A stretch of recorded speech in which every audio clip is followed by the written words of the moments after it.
Hello everyone, welcome sa part 3 sa planning session.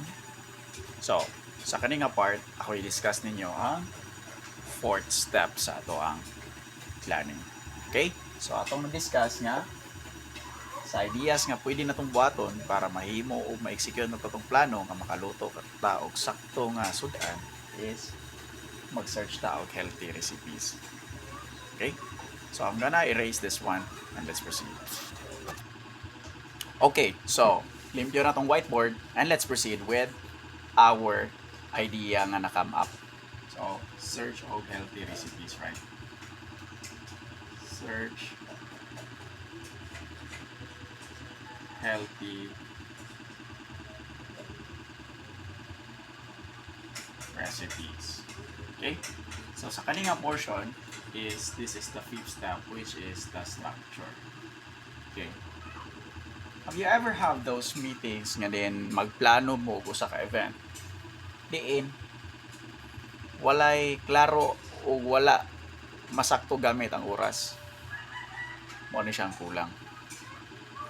Wala na to mabahig ang atong planning. Okay? So sa kaninga portion, atong butangag step by step process ang atong idea nga nakam up.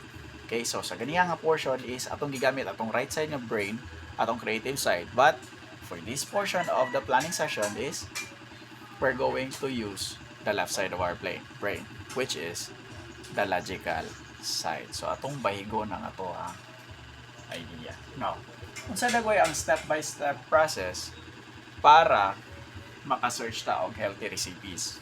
Okay? So pwede una is gamit ang YouTube, di ba? Or kuan, saman. Kailan lang nata internet. So is nata phone. Okay? With data.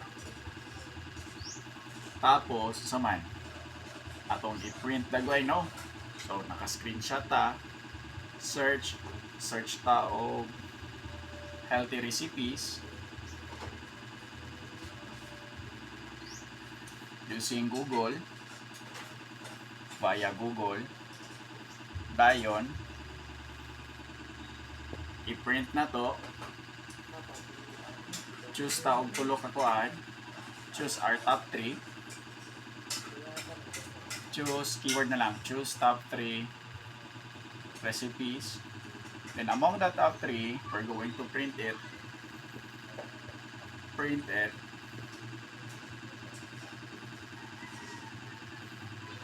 dayon by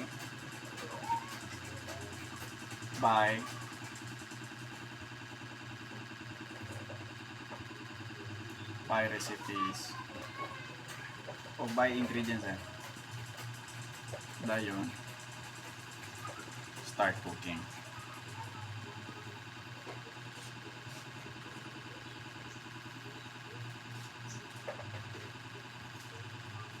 So you could be detailed as you can.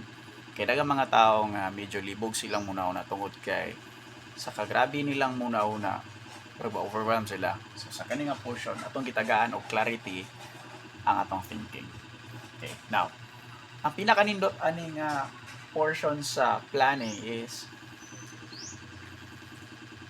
dili ra ni siya kutob sa drawing. And ang secret ani is ang last portion sa itong planning. Salan Manel March. It's this. It's the next action. Okay? Now, sa imuhang gilist out nga step by step process sa imuhang planning nga diin mag-search kag healthy recipes para makaluto kag sudan. Unsa may pwede nimo sugdan karon dayon. Not tomorrow, dili unya, kundi karon dayon. Okay? So, nanatay internet, nanatay phone with data, aton lang buhaton is mag-search ta og recipes sa internet. Okay, so search recipes. Ang nakanindot nga planning is pwede nimo ni siyang balik-balikon gikan sa imong next action din sa imong structure. So, depende nimo. Ang nakanindot sa plano is walay plan B kung walay plan A. Okay? So much better nga natay plan A. kay na changes ang plano. So for example, plano na to matutag Dumaguete. But ang national road or ang dalan nga typical nga agianan is na ay problema. What do you think will you do? Mo surrender na lang ba ka o muundang sa imuhang plano nga maabot kag Dumaguete or mangita kag laing pamaagi? Common sense kayo, di ba? So mo po na sa atong pagplano. Kung naay obstruction o naay babag sa to ang original nga plan, walay problema. Naay plan B, naay plan B, naay plan A, naay plan B, naay plan C, D, and we still have lots of letters in the alphabet. The good thing here about planning is naalang tayo plan A. Okay? So that's it everyone, and I hope nakatabang ni. And for the next video, I think I will give you the overview of the natural planning model to give you the summary on how these things work. So the whole picture. Okay? Okay, sa kaning nga mga portions sa video is akong gitagsa-tagsa ang parts sa natural planning model. So that's it everyone, and have a good one. Thank you.